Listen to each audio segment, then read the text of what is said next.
Welcome, everybody, to the Just Add Bourbon podcast. I'm Jimmy Don Kerr. Don J.D. And it is another beautiful Sunday evening here in the hills of Eastern Kentucky. And JD, I think we're going to have a fun show tonight. A lot has happened since last Sunday. We had a presidential debate, or at least that's what they called it. Our president came down with COVID-19, and the Martin County Cardinals played their first home football game Friday night. So I want to start with our challenge, and I want to propose something to you. As everybody knows, JD and I are doing we have YouTube channels. JD's is called Jason Dameron. Mine's called Small Town Collectibles. JD reviews bourbon and videos himself trying to pet horses. I open comic book mystery boxes, Funko Pops, all that kind of stuff. So two completely different kind of channels. And JD and I set up a contest that the first person to get to 250 subscribers, the loser would eat a Carolina Reaper here live on our show. Well, JD, it may be 2 years before both of us get to 250 subscribers. Yeah. I think we were a little bit, I don't know, naive about how quickly we could get to 250. So it may take a while. So, and JD I have not spoken about this at all. You're getting to watch us do this live right here on this show. So I think we need to set a new number so that we get there. And I'm going to go for 140. How many subscribers do you have? 144. Wait a minute. Oh, sorry. So I'll do 145 then. Is that fair? I'll do 200. No. So what if we switched it up and did say 175? I'm down with that. Okay. Because if not, we're never going to get there. And not that I want to eat a Carolina Reaper. I have no desire to eat a Carolina Reaper, but Just think over it. 250 is going to be a long way away, and I don't want to talk about it anymore. So here's the deal. If I get to 175 first, JD eats a Carolina Reaper live on the air. If JD gets to 175 first, I eat a Carolina Reaper live on the air. If we both get to 175 and the Just Add Bourbon podcast channel gets to 175, we will both do it. And JD will wear a Trump for president shirt, Trump 2020. I'll wear a Biden 2020 shirt, and we will both cry and puke on air live for your entertainment. So, JD, are you down with that? I'm down with that. I don't understand, though, man. Do you see the views I got on my last video? Dude, your views are crazy. Like, I think it was 250 views, right? It's like 329 now. Oh, is it 329? That's awesome, dude. Yeah, but I ain't getting no subscribers. I don't know. Come on, guys. What y'all doing to me? Now, I know I've kind of hit a pocket with these people that I'm buying these boxes from. Like, Instagram is the big place for, like, comic books and Funko Pops and things like that. So I started an Instagram account. And I've got to where these people I'm buying these from, I shout them out when I make the post, and they'll share it on their page. There's a lady, JD, that I opened her mystery box. It came out Thursday, I think, the Nerdy Girl, and she has 9,000 followers on Instagram, and she posted my Instagram pic. Right. And so I picked up some followers there. But it's, to get to 250, look, Trump may get reelected and be out of office again before we get to 250. So I thought we maybe ought to switch it up. So that's the new deal, 175, people. So get out there, subscribe to JD's channel, subscribe to mine, and definitely subscribe to the podcast channel. All right, so second order of business. The Martin County Cardinals, when football season's in, high school football season's in, we always start the show off and talk a little bit about the game from this last Friday night. And it was our home opener. Nice crowd, JD. Everybody wearing masks. It was cold. It was perfect football weather. And the Martin County Cardinals had a big win, an easy win. And for the first time this season, JD, I've been to every game except for the first one. I didn't get to go to the Phelps game. We came firing out of the gate. I mean, we came to play. And it was the first hit on defense. Logan Proctor and Branson Smith cracked a guy. I mean, they handed the ball off, and almost immediately he got nailed. And like I reacted, I was like, "Oh God!" You're like, "Oh!" And Amy's like, "What?" I said, "They just killed that kid." And after that, dude, they were hitting the ground before we could tackle them. They was They jumping. were false starting. So give us a little breakdown, JD. I know you all did film today. What did you see? And talk a little bit about the game. Man, what I seen was, what you expected from Friday night. Actually, I didn't expect to go in there and block them out like that.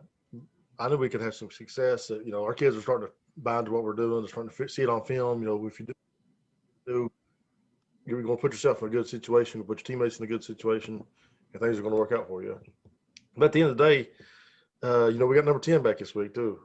Yeah, I mean, he's in on every play. The kid can play football, and it was a big morale booster for us. It was our first home game. It was the first time we've come out ready to play. I gave a big rah-rah speech right before the game. We came out of the locker room, we was ready to rock and roll. I seen on film today, I seen some kids that are buying into what we're doing. And, we're the coaches for a reason. We know what we're talking about. We know what we're doing. And if they can buy into what we're preaching at them, we're going to have success. Well, they definitely look better, man. That's the first time this year that they came out from the opening kickoff and they were ready to ball, man. I mean, and they did ball. I mean, we're 3-1 right now, and we've been behind in every game until Friday night. Yeah. So it was nice to come out and smack somebody in the mouth. Now we got a big challenge that comes up this Friday. We're going to Shelby Valley. They kind of embarrassed us at our home last year, and they did beat us in the first round playoffs. So we owe those cats one. We owe those guys one, and we're going to go down there and try to put one on them at their house. Awesome. Well, and I'll be there. I fully intend to just hang out in Pikeville Friday evening, and Shelby Valley is probably about 15 minutes or so from my office. You're all in, ain't you? Dude, I am. Like I am. And I mean, a part of it is because of you, and, I enjoy talking to you, and I want to support what you're doing. But we got a bunch of good kids, man, that I really like. A good group of seniors. Cody Sloan made a post on his Facebook page the other night about this particular group of seniors. I think when he first got out of school, maybe, and started coaching, these kids were in middle school. He started coaching them, and they're just, I know their parents, and, and I just like them, man. There's a lot of talent there. Yeah. And some of the kids, the real talent that you're seeing in our skill positions are just now starting to figure out what's going on. Yeah. And, Dawson scored a touchdown the other night. Dawson Mills, he looked really fast. My God. I mean, he can run. Then you had, you got Colby Sparks, who was great out of the backfield. And like you said, number 10, Logan Proctor, brother. Defense looked like a different thing. How mean is Branson with the ball in his hands? Oh, my goodness gracious. He's a battering ram. He is a battering ram, man. What's that? Do you remember He-Man, that guy? I had the toy. He was battering ram. It might have been his name, but Branson just puts his head down, man, and plows people. It's so much fun. And then on defense, they were flying all over the place. It was a fun game to watch, and it was nice to be in Cardinal Stadium at the Rock to get to watch one, because you guys have been on the road. With all the coach stuff, I expected the crowd to be small, but it really wasn't. They was rocking too, man. So, yeah, man, it was a lot of fun. Cheerleaders were there. They are essential when it comes to home games, right? Yeah. Julian Tackett. It was, like I said, it was just a good time, man. It was a good Friday night, and it's a lot of fun. And I am totally into this team. So, I think we got a lot of potential. We got some kids we haven't unleashed yet too. We're trying to coach up, so they figure out what's going on, and that may come soon. Cool, man. Well, like I said, I wish y'all best luck. I'll be there next Friday night. I'm in it, for the rest of the season, whether we're at home or away. Which I'm lucky because I know one of the coaches, right? So I can ride with him to the games. It's kind of nice if Amy and the girls aren't going. So it works out pretty good for me. So anyway, all right. So one other thing to touch on was that the end of that Kentucky game, not the most Kentucky game. I thought we were past that. We're just shooting ourselves in the foot, though, man. We're not. Yes. Outplayed. We're not getting outplayed at all. We're good. It was, for people who don't know, who watch this, we go into overtime. We rushed for like 480 yards, something stupid. We had 3 guys over 100 yards rushing the ball, controlled the clock. Now, their offense is explosive. I mean, they had a real good quarterback, really good slot receiver. His name, I can't remember. He's really fast. But they racked up 600 yards on offense themselves. Talking about the bingo kid. Yeah. Bingo. something like that. I can't remember exactly. But then we go into overtime, immediately score, and our field goal kicker misses the extra point. They come down, score, kick the extra point, game's over. And I was just sitting there like, are you kidding me? And then at the very, very beginning of the game, the first play from scrimmage, A.J. Rose takes the ball, runs 70 yards, turns around, thinks he's got the guy beat, doesn't see the other guy, slashes the peace sign and points to the crowd, and the dude tackles him on the 2-yard line. And then what does he do next? He gets the ball, trying to get in the end zone, sticks it out, and fumbles. That is, for 20 years, that has been Kentucky football. It's frustrating. And it is so frustrating because we're good, JD. I mean, you saw last night. I feel I really like I'm dreading the Georgia game now because Georgia wiped the field with Auburn. Georgia's a real deal, bro. Yeah, I mean they're not. Well, they are every year. Yeah. But I thought that we were getting closer to. I didn't think we were at, with Georgia, but I thought we were getting closer. Well, I told you I thought we was going to win the Auburn game. We ended up losing that one, and I told you we'd lose one of the Mississippi games. So I think we'll win this week. I think we'll beat Mississippi State. Because Mississippi State ended up getting beat by Arkansas, right? Did that? Yeah, they ended up getting beat by Arkansas, which they'll refocus and come back in hungry for a win. But I think Kentucky's going to get the W this week. I think we'll beat Mississippi State. So Stoops chasing the referees. Man, really? Why was he chasing them? Do you know what the deal was? I think it went back to that pass interference that they called on the linebacker. It was like 3rd and 12, and they called pass interference. And the linebacker played it perfectly with his arm around the guy and knocked the ball down with his hand. Nobody's talking about him wrapping his arm around that guy, but that's just the way you teach it as a defensive backs coach or a defensive coordinator. What you want to do is put the arm around the guy and swipe the ball with his hand. That way, if I miss the ball, I can still make the tackle. And they call it, and then as long as you don't interrupt or impede that guy's route, that should never be a pass interference. And they hit him with it, and then end up changing the whole momentum of the game. Ended up costing us the game. Yeah. Because I don't know, man. We brought a 4th down, and they ended up going and scoring a touchdown on the drive. So yeah, and we had plenty of chances to win that game, man. And then the poor kicker is getting killed on Twitter. I mean, and look, people, it's a football game, and he is a kid. Right. Relax. There's no need to kill the kid. I'm sure he feels bad enough, having to walk into – the worst thing for him is to have to walk into the locker room after the game knowing that he let his teammates down.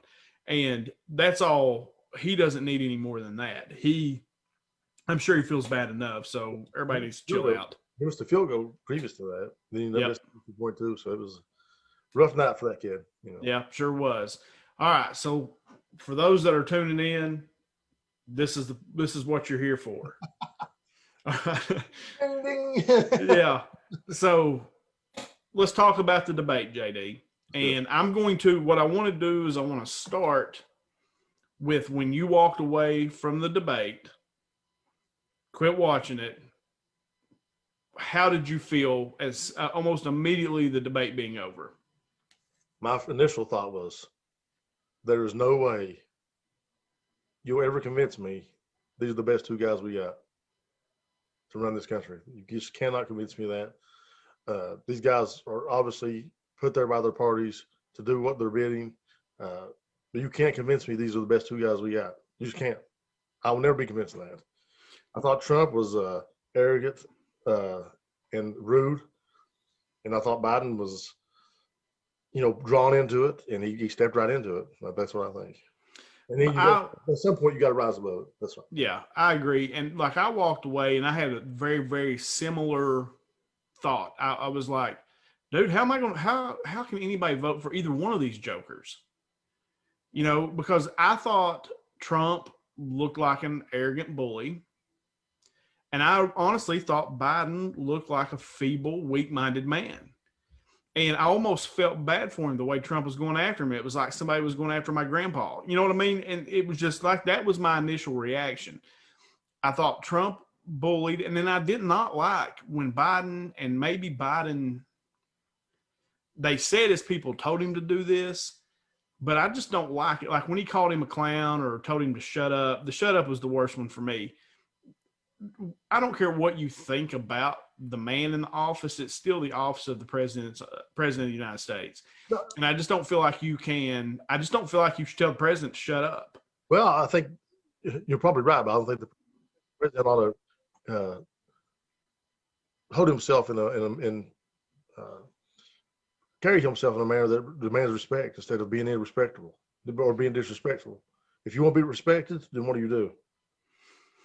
Right, you show respect. So, I mean, I feel like, Biden was in really a no-win situation with that way Trump was coming at him, because if he excuses the behavior and doesn't address it, then he comes off as weak. If he does confront the behavior, then he comes off as rude. So, and I don't know, from this point on, I've heard that, Chris Christie told him that to interrupt him as much as he could, because people who stutter have a problem keeping their train of thoughts. If you interrupt them enough, he'll lose his place. He won't be able to keep the debate going. So I'll be honest with you. I think that's stupid, because Biden was starting to stumble over his words, and Trump would interrupt him every time. And I almost feel like Biden would have hung himself almost if he would have let him go. But he just kept interrupting him. Yeah. He let him collect himself for sure. Steve Kasdorf made a comment that says they need to be able to turn off the mics, and I think it's absolutely the right thing. Way over the line. I thought it was a farce of a debate. Some people have been jumping on about Chris Wallace, but I thought Chris Wallace did all he could do. I don't know what more Chris Wallace could have done. And then ask Mr. President, you guys agreed to this, Mr. President. And I thought it was total disrespect by Trump. Honestly, I thought he looked worse. He came out of it looking worse than Biden did, in my opinion. I'm not talking about issues. I'm just talking about the way he conducted himself. I thought was much worse than what Biden did. I thought they looked equally awful.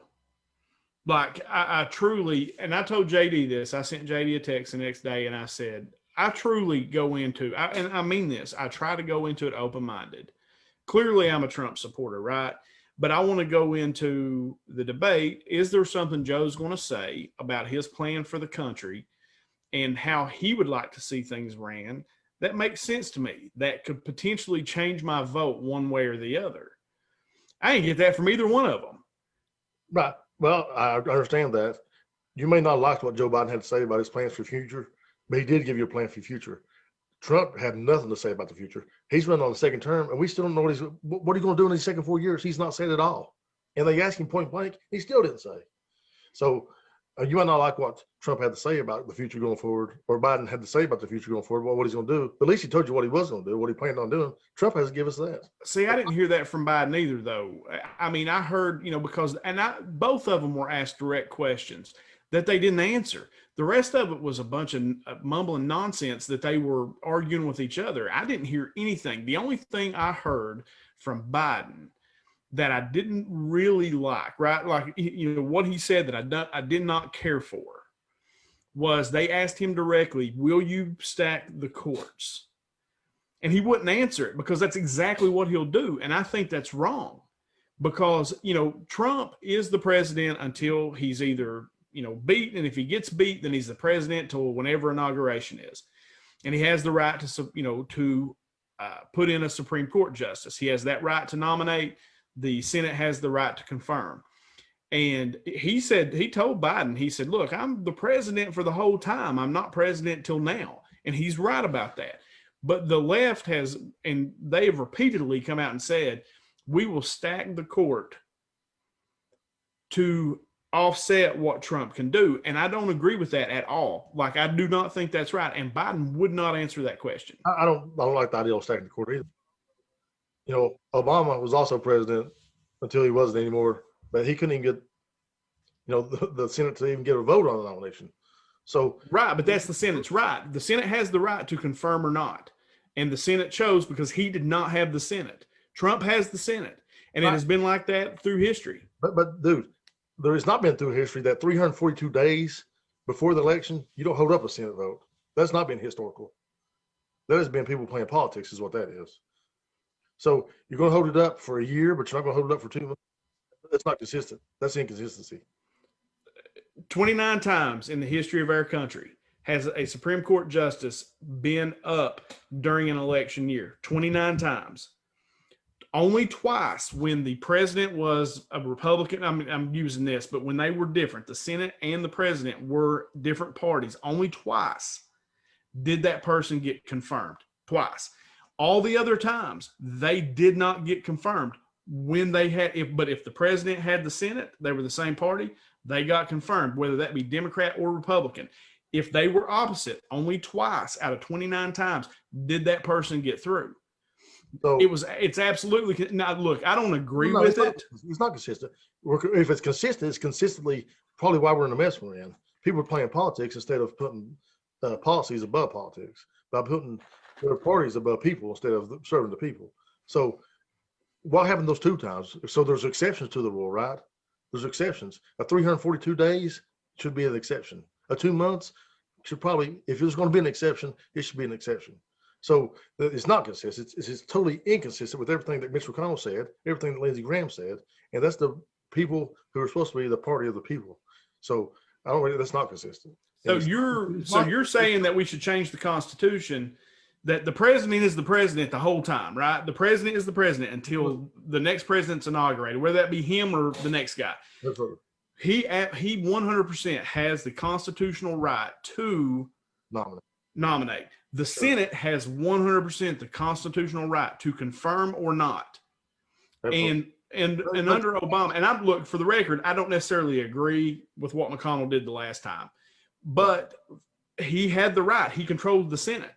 So he had the right to do that. And historically, he did the exact same thing that everybody else has done over history, whether they be Democrat or Republican. And then Harry Reid screwed the pooch when he took out the filibuster and you only have to have the 51 votes.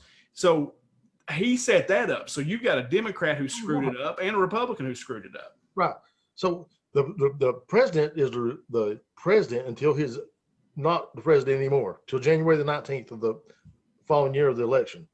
And he should be allowed to nominate a justice. And that justice should be voted on by the Senate based on their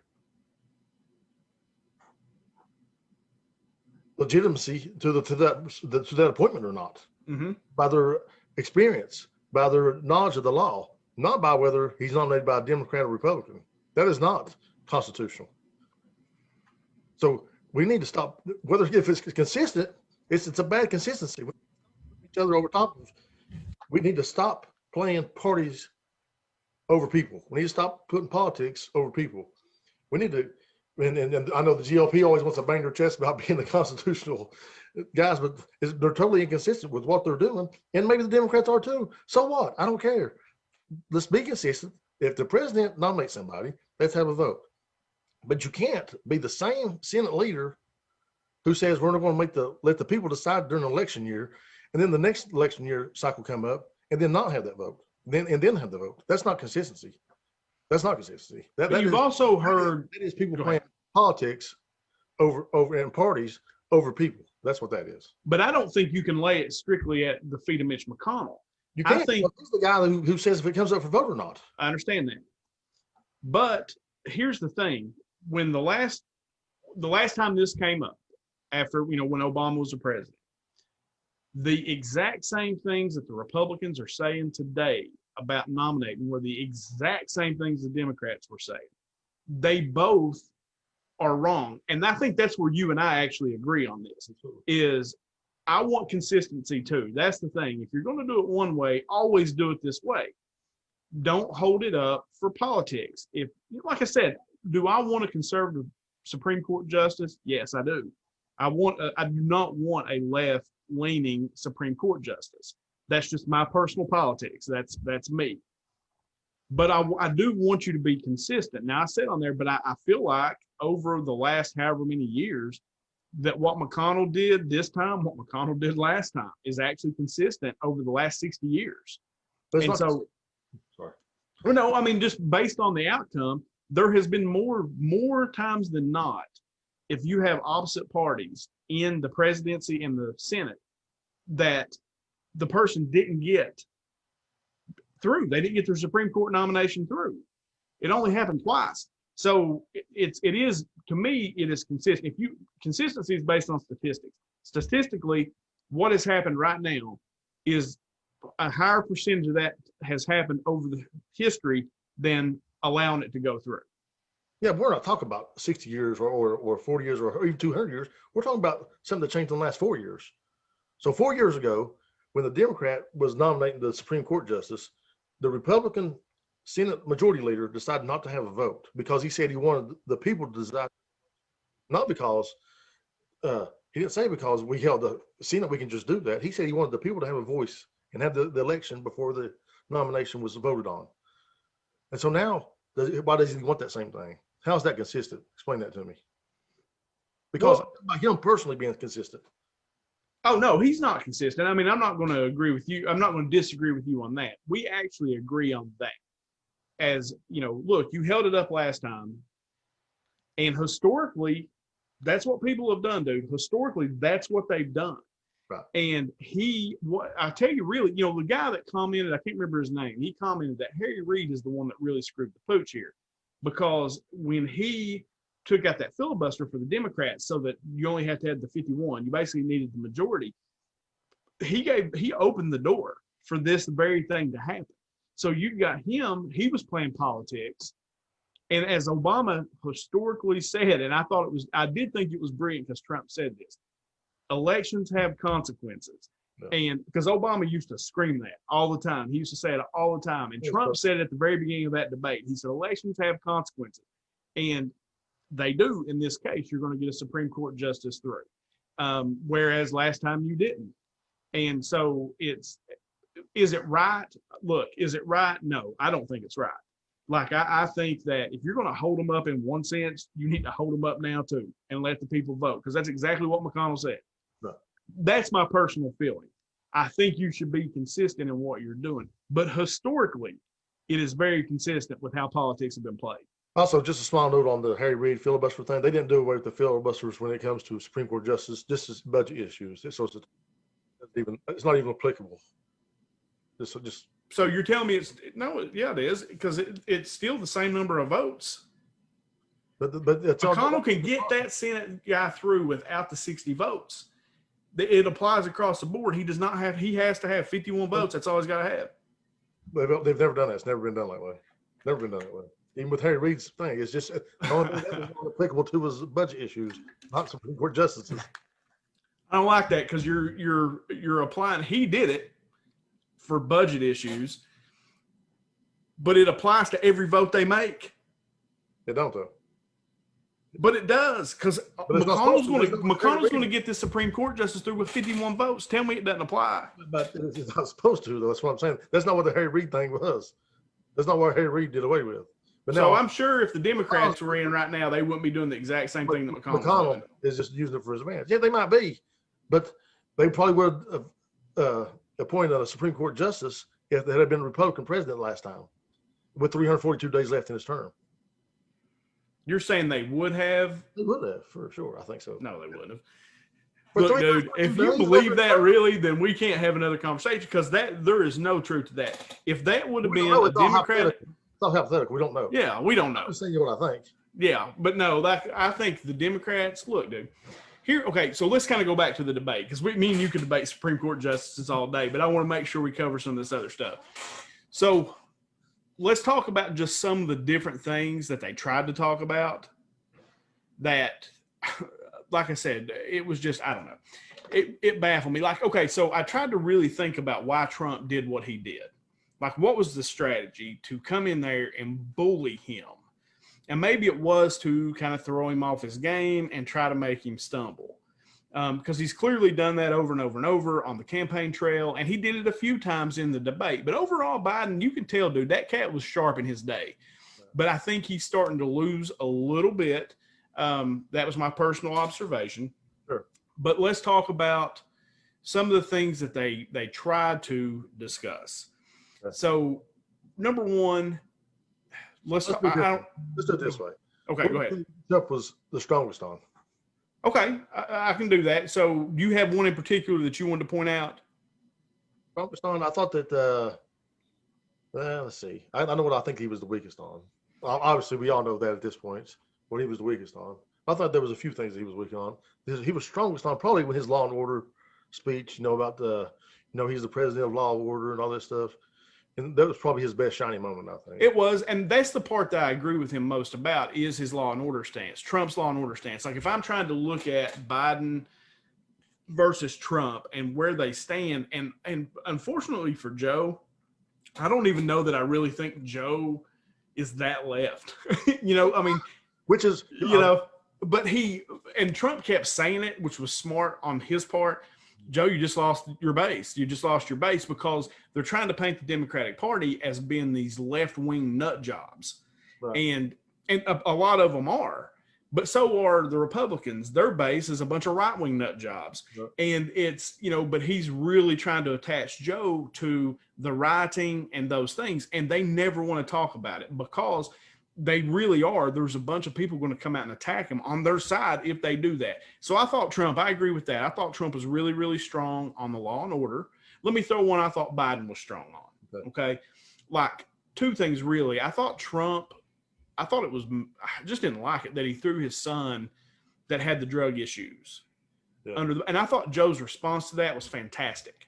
Right. That I love my son. He had problems, but he got through them. And I was really proud of him for that.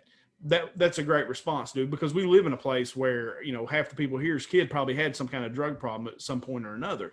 I thought that was a great response. Okay. I thought Biden handled that really well. And I thought that was a poor moment by Trump to even bring it up. I thought Biden was strong on the Black Lives Matters, talk about equality. And it was really effective because he looked right in the camera and he said, we can fix this, but we got to do it together. You've never heard Trump really say that. Nope. And like, I really like that part of what Joe had to say because I do agree with it. And it's something that I wish Trump would, because it's one of those deals where I don't know that Trump doesn't believe that we can all do it together or he just constantly in attack mode. I don't know, but I liked where Joe came. That little speech, he looked right in the camera and talked about it. And I thought, well, that's positive. And I really like that. And it's something that somebody's going to have to get behind and really push as a narrative for our country to keep us out of a civil war. And, and I really like what Joe had to say there. Yeah. And what about the weakest? I'll let you go first on the weakest. The weakest for Trump was clearly the white nationalists when they said, well, you denounce. Yeah. Now, Trump has denounced white nationalism, the KKK, David Duke, and all those guys numerous times, okay? Yeah. And it keeps getting brought up. And that part, but I thought his answer was weak. And when he said stand by, and I thought his answer was weak on the where he did away with racial, help me out here, J.D. It's the program about racial sensitivity. Racial sensitivity. Thank you. Yeah. I thought his answer was weak. Truth is, I support what Trump did there because there is a lot of people in these racial sensitivity classes and these things that are they're teaching people to hate America. And I ain't for that. And what Trump said was right, but the way that he answered it was weak. And his answer on the whole white supremacy thing, I denounced. So he said, stand by. I thought, dude, come on, just say in front of everybody right here on a national stage, just say, I denounce the KKK, white supremacy, David Duke. It would have been really easy to do. And I don't know why he doesn't do it. If he's like, screw you, I'm not doing it because you try to make me. I don't know. But I thought that was hands down his weakest moment. Yeah, I think it was definitely his weakest moment. I felt like everybody wants to give Chris Wallace a hard time for trying to jump onto him for pushing the president. But that was a softball. That was a softball question. All he had to do was get up and swing and knock it out the park, and he couldn't do it. And there's only one reason I think. I know he has denounced them, but only time he's ever denounced was when he really's been pressured to denounce, because I think he knows his base. And a lot of, like you said, a lot of right wing crazies, man. A lot of those far right guys are racist. And so, definitely his weakest part. I thought the other weak part that he had was when, they was asking about healthcare going forward. He said, Chris Wallace asked the question, said, you want to repeal and replace Obamacare. What's your plan to replace it? And he really didn't have an answer. So he's going to let all these people lose their insurance, and he didn't have an answer. And I think that's, these people with pre-existing conditions losing their health insurance is a good deal for America. It's not a way to make America great again. And I thought that was his other weakest point, was those two, definitely. I semi disagree on that particular point from the standpoint of I felt like he answered it pretty well. He's not really going to do anything different than what he's doing now. He's just trying to make it better. He's trying to get Obamacare repealed, but then he's going to continue on with what he's already done because Obamacare is not a perfect piece of legislation. No. I like the concept behind it. It's something that JD and I 100% agree on. We probably don't agree on the way to get there, but I agree that everybody should have some form of health care. And whether that, I just don't necessarily agree in a government takeover of the healthcare system. I don't think it works well in other places where they do it. I think the innovation part of medicine in the United States is far and above where it is in other places. I think it is I don't want to say it's a business, but it is. It's 100% a business. But we both agree that we want every American to have health care. Let me give you the caveat. I feel like his answer was weak because he's had 3 years to have a plan together and he doesn't really have one. Like he really didn't come out and explain what his plan was because he's not ever gave anybody a plan. He's also, the only thing he's ever said was, "Oh, it's going to be a great plan. I've got a plan. It's going to be great." But nobody's ever seen it. So if you want to repeal and replace something, let's see it. You've had 3 years to figure it out. What's the holdup? But on Joe's standpoint on that, I don't like where Joe's going to take it because he's just going to further Obamacare, and I just don't think Obamacare is necessarily right either. He's not going to take away private insurance, and so people like their insurance, they can still keep it. So that's what he says. I just don't know if that'll be the case. And here's what I really think, JD, when it comes to insurance, I feel like what Trump wants to do and what Biden wants to do, if you could get somewhere right here, you could have a pretty good system. Because I just feel like what I feel like the Democrats want to do, everything I read, I just don't know how they're going to pay for it. Yeah. It's great to think about and talk about, but how do you actually pay for it? And that's the biggest question I have when it comes to healthcare. All right, so let's go to this one. I like the healthcare talk. We can do a whole show just on healthcare because JD and I 100%. And that is something that you'll find we agree on the healthcare debate. I am not the person that doesn't think people, even though I'm conservative in a lot of ways, I think everybody should have healthcare, and I know JD does too. And that's an important thing for JD especially. Right. So let's talk about the Hunter Biden thing.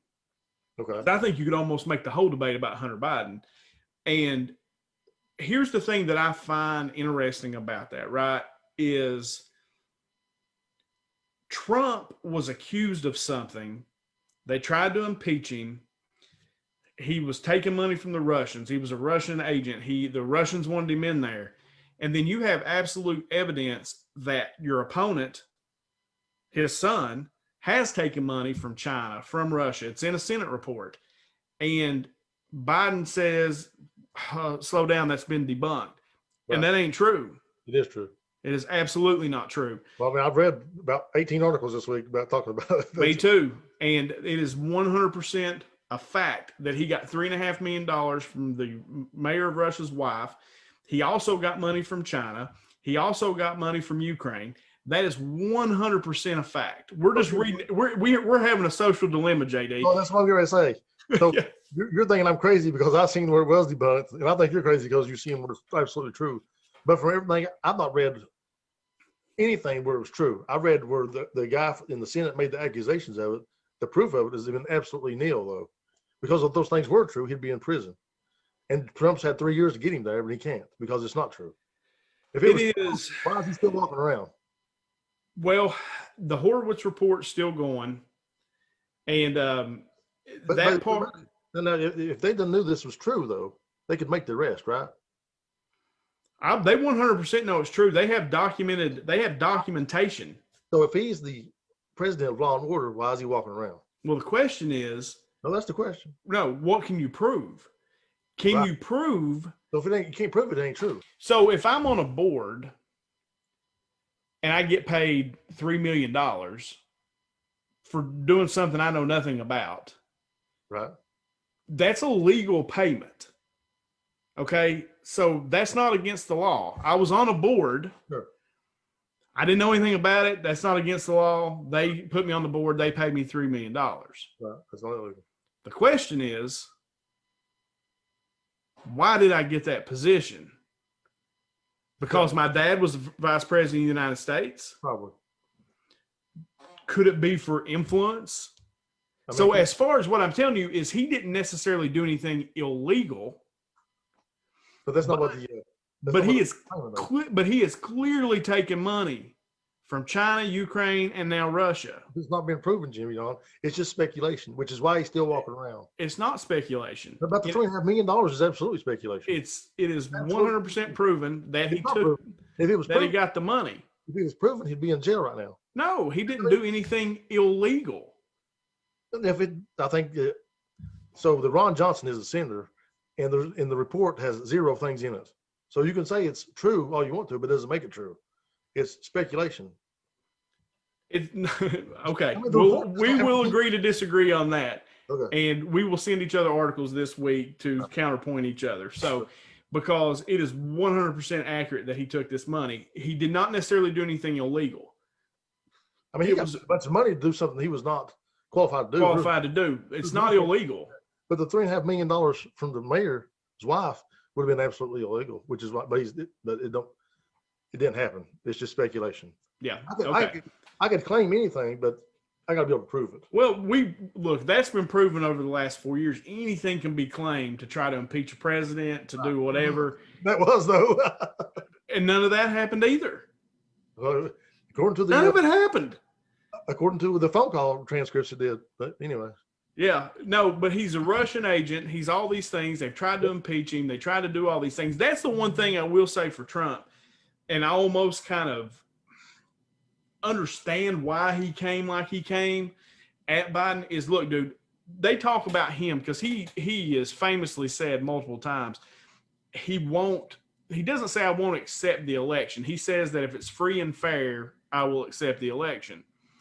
And I find that amusing. I'm interested to see what you think about this because I find it amusing that anybody would question him accepting election results when his win of the presidency has never been accepted. They have killed him, dude, since he got in there from day one. He has literally been hammered. It was accepted. So the way this works, after the election, each state has to certify their voting was not tampered with, and this is the way people actually voted. And I don't know that anybody's ever followed that. I don't know that. People's not happy with it. I don't know that anybody ever followed it. So what I mean by that is not the. Well, then don't patronize me then by saying that. Answer the question. You patronize me by saying, well, the election boost, you're telling me how the election works. I get that. There's people listening, and so I'm explaining. Oh, okay. I'm sorry. I thought you were talking to me. I am. Yeah, go ahead. So the states certify the elections. Right. So it's going to be, if the state says this is fair, then I think both candidates ought to accept that it was fair. Not just Biden, not just Trump. They both ought to.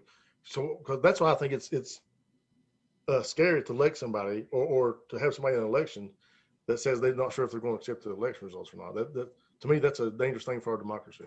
So the question is, though, is not that. The question is, has the Democratic Party really accepted Trump as the winner of the election? Yeah, I guess so. I mean, well, they've done I know they fought him a lot, but they accepted the results, right? Right. They impeached him. So, but there wasn't a fight over the transfer of power. There was not a fight over the transfer of power. So let me ask you this. All right. That's what we're getting at. All right. So over in history, have you ever seen a president get attacked the way that Trump's gotten attacked from the time he took office till he left? No. That's been crazy to me. It has been crazy. And go ahead. No, did he bring that on himself? Or did they just not want to accept? They didn't think they were going to lose. Sure. They did not think they were going to lose, and then he won. And so I feel like that's, in one sense, I feel like that is why he attacks the way he attacks. Because he has literally been attacked from the day that he was sworn in. But, I mean, he has been. But also, if you keep a fire stoked, man, it'll burn a long, long time. I've noticed if I'm on Facebook and I'm going back and forth with somebody, we'll go forever and ever. But if I just ignore him or that person, if I ignore it, then guess what? It goes away. And so, this presidency has people that come at him a lot. Absolutely. I mean, there's no denying that, I don't think. But has he attacked everybody at every opportunity? Has he ever passed on an attack? Not that I can think of. Has anybody ever shot off at him that he just said, I ain't worried about it? No. No matter how minuscule their following is, man, he feels the need to come back at them. And I think that's actually, worked to his detriment some. Awesome. All right. So at the end of the day, you watched the debate. Did you feel like there was a winner? No, I felt like there was 327 million losers. Right. I felt the same way. I felt the exact same way. America lost that night. And it became more and more clear that you said it best when you started.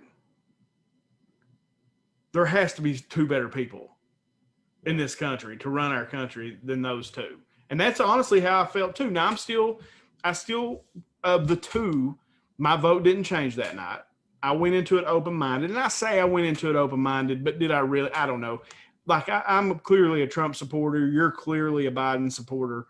I don't think anything happened that night that changed my mind. I kind of felt like the same way as I did, maybe going in, but I did try to be open-minded about it and listen to what Joe had to say. And he had some good stuff, and so did Trump.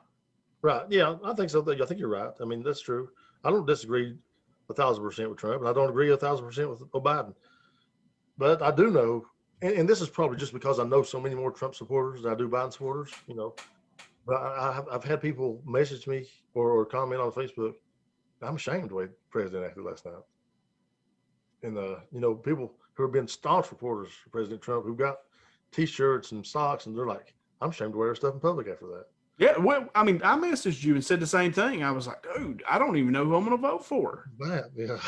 What was that? That was crazy, and I did the same thing. All right, so that was a good debate. I mean, as far as, and I think we kind of covered the things they talked about anyway. I think we hit most of those. So let's talk about. Go ahead. Yeah.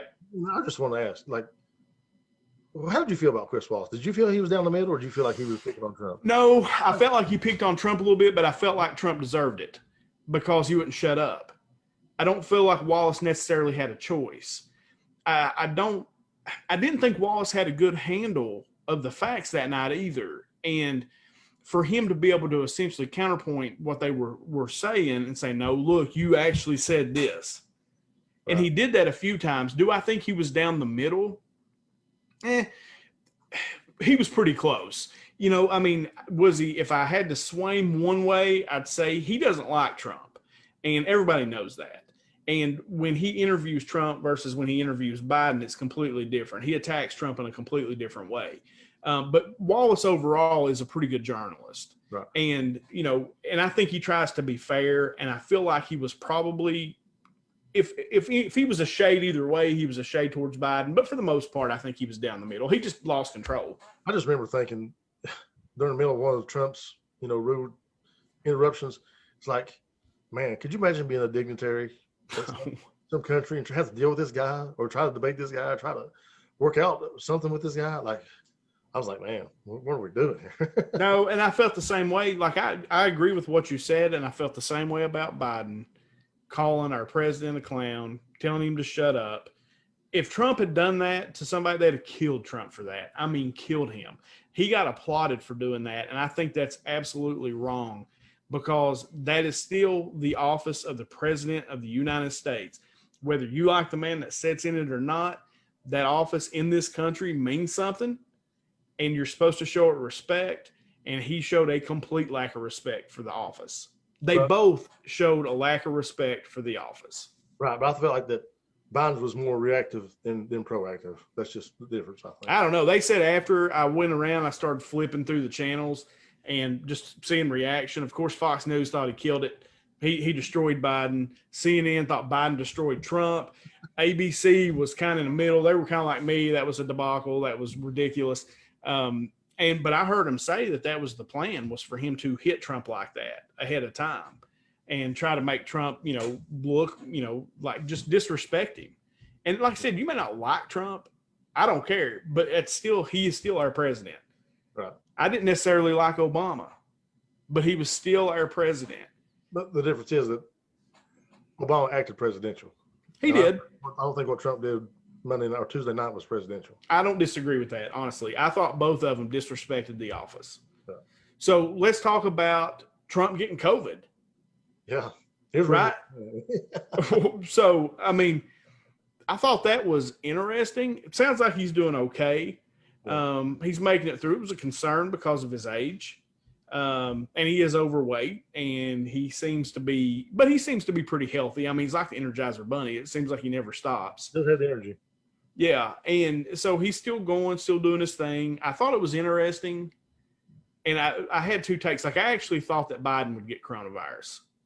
My conspiratorial mind, right, that Biden would get coronavirus, and he would come out at the end and say, look at this warrior that Biden is. He made it through coronavirus, and he did this. He can run your country. And then Trump gets it. But Trump has, he's getting that talk from his base. Look at the warrior Trump. He's still working. He's got coronavirus, and he's going to come out, and it's not that big of a deal, and all those things. So I don't know. But it was still surprising. I mean, like, I want to know, do you still have that conspiratorial mindset that, this is just a big put on that Trump does or does not have it? Like, I just wonder, man. I'm so skeptical of everything now. Like, my mind has become so skeptical of everything I see on TV that are on. Any politician do it, by the way, not just Trump. I'm gonna put it past any of them. Me neither. I mean, that part was, I don't know. Yeah. I mean, like, part of my mind, and I'm embarrassed to say this, but part of my mind was like, dude, they've doused his thing, his people. They spread coronavirus in there so they could try to kill him before the election. Like, all that stuff crossed my mind. And bro. Yeah, and I'm kind of embarrassed to say it is, but really that crossed my mind. And I was like, because he's so protected, man. Now, Trump is also kind of brazen. And I think he was in a hospital and didn't have a mask on, and if you're going to be anywhere, even me, if you're going to be anywhere, if you're in a hospital, it's probably a good idea to put a mask on. Yeah, but it's not even that the mask is going to stop him, but the people around him, he wasn't having a mask. They wouldn't wear a mask. It was no big deal if anybody wore a mask or not. And then, one of his aides, I think it was Hope Hicks is her name, ended up getting the coronavirus. And she was on the plane with him for, hours and hours. I guess I'm imagine that's probably how he got it. I hate that he got it, but like, it's hard, man. Like, it's even for me now, it's hard for me to have empathy for him after some of the things he said about the coronavirus. And, Sure. And having people that, I've lost family members that's had this thing. And for him to, and now it's like so weird to see the people on the right flip. Last month it was, all lives splatter, and we'll run over these guys and these protesters in our truck if they get my way. And now they're saying, oh, you should never wish, bad health on anybody. It's like, what are y'all? Are you being serious right now? So it's hard to be empathetic to people who don't show any empathy. Does that make sense, man? No, it makes sense. I mean, I know the thing I found most interesting about it, and again, like I said, my conspiratorial mind was the next day they were immediately talking about the succession plan. Like, he's a dead man because he has COVID. He's the dead man. Yeah, like, we're immediately talking succession plan, and it's basically Trump, Pence, then Pelosi. Yeah. And I thought, good night. If Pelosi becomes president, I don't know what I'm going to do. They need to get Pence bunkered away somewhere right away. But, Chris Christie ended up with it too. Who? Chris Christie. Yeah, well, I mean, a lot of the high echelon Republicans right now have got it. And none of the Democrats, I don't know what's going on. But, one side's wearing a mask and one side's not, But, but the thing is you see them wearing masks, dude. I mean, and they're tested every single day. And that with the president, with the pandemic going on, dude, they are wiping stuff down. They are, I bet they spray him down with sanitizer constantly. Yeah. They're doing everything they can to keep him safe. He's the president. So the fact that he ended up with it is really surprising, like really surprising. But I'm like you, I wish no ill will. People who said, well, good, I hope he dies, that's stupid too. he's still a man, and his wife, Melania, I mean, they're still people. You don't want them to die. Just like anybody else who's got the coronavirus, you don't want them to die. I've heard people, and people have a lot of strong feelings about President Trump, and I got a lot of strong opinions about President Trump, and I don't want him to die. One, because he's a person and he's the president. But the other one is, like, you've seen assassinations and attempted assassinations and stuff over the course of history that completely backfired and caused the opposite reaction than what you was trying to achieve. With assassination attempts or assassinations, a lot of times those things they backfire on you. If Trump was to die and Pence was to be the man, I actually think Pence would be a much closer contest in the election than what this is going to be. So at the end of the day, I mean, we're getting close. What, today's October 4th, November's what? November 3rd. Really, it's a month away. Yeah. So a couple things too, and I meant to bring this up, the mail-in ballot thing. And what Trump said I thought was interesting, because he said, I'm not against absentee where you request a ballot, because there's been a bunch of cases where they have found, it's being reported now, people are getting multiple ballots sent to them. Right. They found a bunch of ballots, in the trash or somewhere on a military base. There was something I never did see exactly what happened in Philadelphia, what he was referencing, but I didn't see exactly what went down there. But what do you feel about the mail-in, and do you think that we're going to know who the president is on November 4th? I think we're going to. I really do. This mail-in ballot, I think it's just made much bigger deal than what it's ever been for some reason. I don't know why it's a big deal now. Our military's been voting with mail-in ballots for years. Of course, you can request a mail-in ballot in any of these states, and a solicited ballot in any state, and mail that way and vote that way. Non-solicited ballots, I don't understand what his big hang-up is. He thinks people are going to vote multiple times, because we have checks and balances in place for those things already. If you mail in a ballot, they can mark your vote off. This guy's counted as voted. If it comes in a week later and you decide to vote in person, and you mail one in, they check and see, they cross-reference those things. So there's checks and balances in place, but there's not multiple mail-in voting going on. What I think is interesting is Trump telling people in North Carolina and South Carolina to commit felonies by doing multiple mail-in ballots. I thought that was interesting. I thought that was just a weird thing. Yeah, well, no, and two, though, I don't think it's necessarily the people voting twice that they're necessarily worried about, because I think there are checks and balances in for that. It's for people who are on the voter rolls, who may be deceased, who aren't supposed to be on the voter rolls, anymore, that a ballot ends up, getting cast in that person's name. Right. I don't know. I'm not sure where I land on that. I mean, we voted by mail it was a pretty big number in Kentucky during the governor's race, or not governor's, but the Senate race, and seemed to go okay. And so I don't have as many concerns there. Do you feel like the election is tipping in one way or the other right now? I do. You think it's going strong Biden? I do. I think Trump has been really divisive, and it's shocking, man. This is the first time this week that our president has said we're going to get through this together. Of all the things that 2020 has brought us, a month before the election, he finally says we're going to get through this together.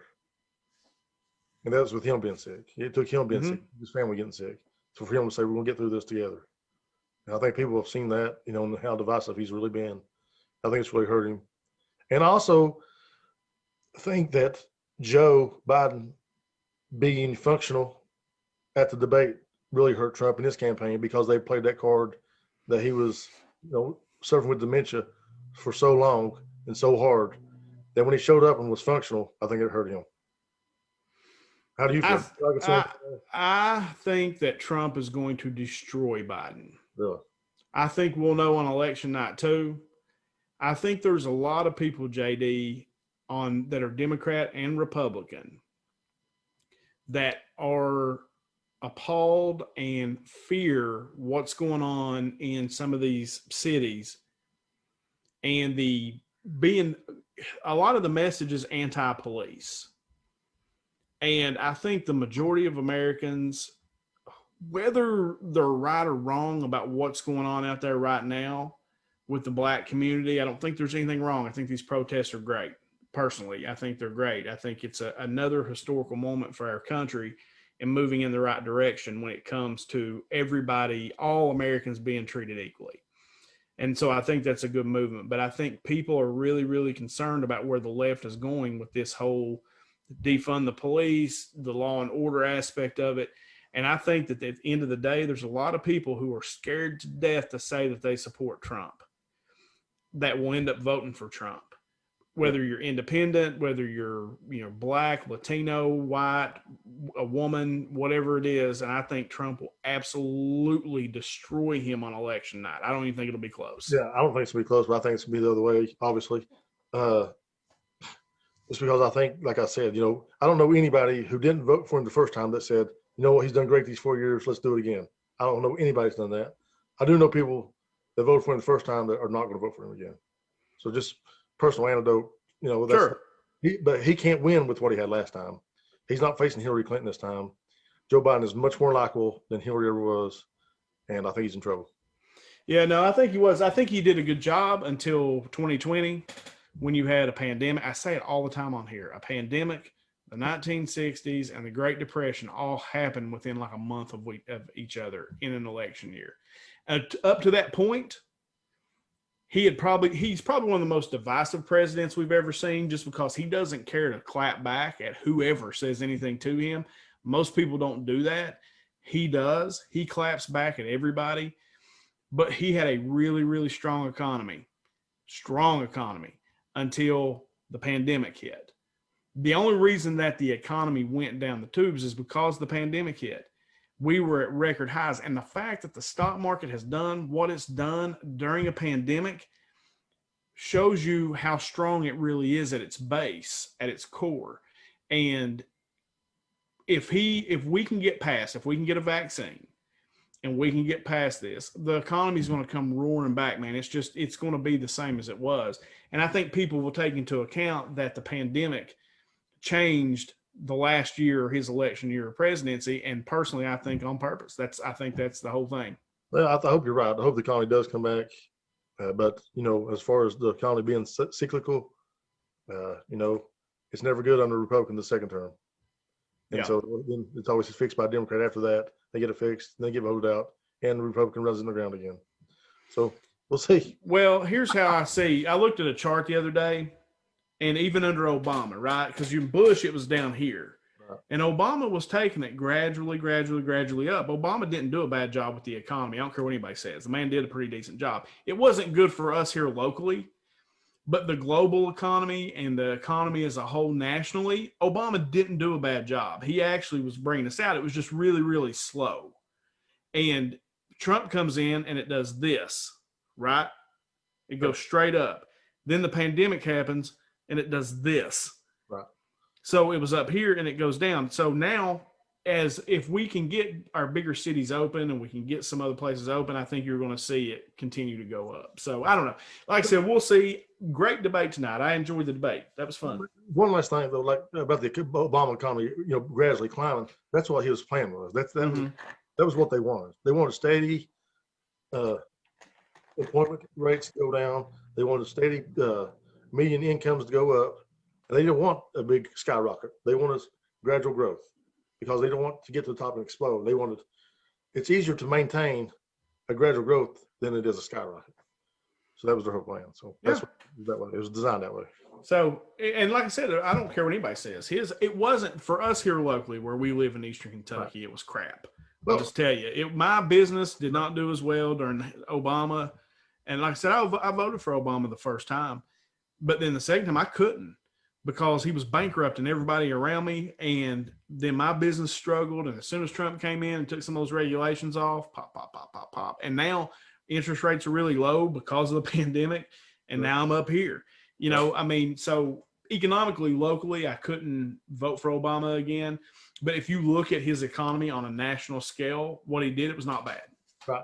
And we got to understand that, even with the pandemic and almost everything that's ever happened, we're behind everybody. So economically, the economy might have been growing nationally for a long, long time and not here for a while. because it takes a while for things to get to us, man. And you know that's to be true. Well, normally we do this. Normally we're like this, flat line, bumps, down. Right. What happened here under Obama because of the attack on coal was that and I say attack on coal, but I think that's probably too strong to say because we all know coal's a boom bust kind of thing. And Obama was just going away from coal in general. They were closing down power plants. Gas was cheaper to produce and to use. And so you had a bottom line, you had a bottom out of coal. But under Obama here, instead of us kind of going along the flat line like we always did, it dipped because I know my business, you're exactly right. We kind of lag behind everybody else. And I know that I'm coming. If I see the national economy doing well, I know in 6 to 8 months, I'm going to get a bump, right? So I always prepare for that. Under Obama, it dipped so hard. I just never seen anything like that here. Right. So like I said, locally, it was pretty good. I mean, nationally. I don't know because I wasn't living here, but when the stock market crashed, I mean, I feel like didn't it take a while for us to feel the effects of that as well? It did. Nationally, people were really feeling it very quickly, but back here, I think it took a while for even. It took a while. So Obama, it actually inherited a lot of mess. He did. He inherited a financial impact that was impacting this area. When he came into office, we were still feeling the effects from 2008, I think. No, and when he first came to office, you're absolutely right. The second term, no, because he had 8 years, dude. It bottomed out. Like I said, it was so bad here during that last term. It's why people here hate Obama so bad, is because we really felt it. And he was not the worst president in history, man. He just wasn't. Right. But I also feel like people were lied to by coal companies. They'd rather be told a beautiful lie than the hard truth. Well, that may be true too. These government regulations are killing us. No, they're not. You've not been able to do good business is killing us. No, unfortunately, part of it was the, Obama administration, the EPA guidelines, but a lot of it is just market factors, dude. Absolutely. It's the fact that gas became so cheap to extract. It was cheaper to operate. It was cheaper to do. That's really the biggest decline of coal came from that. And not so much. Not so much the EPA. It didn't help anything. It just, what was naturally happened, they shoved down a little faster. Sure. All right, man. Good time. Cool. Good times, man. I even got a little mad. Thought you were patronizing me. I got a little bit mad there. Hey, bro, there's other people listening that don't know. Yeah, calm down. No, I was like, dude, I know how the election works. I know how it was confirmed. Look, this is what me and JD do when you don't see us. So this was a lot of fun. I enjoyed this. We hope you guys enjoyed it too. Like I said, JD, we've gone like an hour and 10 minutes. I felt like we just started. For sure. Yeah. Right. So, and guys, sorry we were late tonight. I had to pick my daughter up from soccer, the beautiful game. Before I forget, I did want to bring this up. How cool was the interview with Trenni the other night? Oh, that was cool. If you haven't watched the other, go ahead. I'm sorry. I really liked her. I thought she was just a cool person, man. I liked her. Like, she's somebody I can hang out with and just have some fun, man. Yeah. Whatever. She was super cool. So if you guys haven't checked that out, we did a live episode Thursday evening, the other side of the glass. Trenni Kusniereck. I struggle with that Polish last name. We've made fun of me for a week because I can't say her name. But anyway, she was super cool. And you're talking about a fun interview. That was actually a lot of fun. She's a sportscaster, kind of the struggles, covering teams. And she was just blunt, dude. She just laid it out. It was a lot of fun. Also want to give a shout out to Haley. Because I scored a goal. I come home to do that interview and I missed her goal. I've seen the video, so that's cool. I got a text, man. While we were doing the show, I got a text. Tell JD Haley just scored a goal. I got the same thing. I got a text from somebody else saying, hey, she just scored her first goal. Yeah. Oh, man. I'm having a good time here, but I would like to see that live. But yeah. Man. All right, brother, man. It's good to see you tonight. Guys, thanks for watching. We appreciate all the support we've been getting. Of course, you can find us on iTunes, Amazon Music, Spotify. We launched the podcast from Podbean. Eric's running all our social media, does a great job with that. Check that out. And, of course, as we always end our show, from myself and from JD, no matter how bad your week's been going, I totally lost it. Or how bad your day's going. Just add bourbon. If you just add bourbon, it always gets a little better. Look, next week. see you next week. I love it. He did it. JD closed us down. Good job, JD.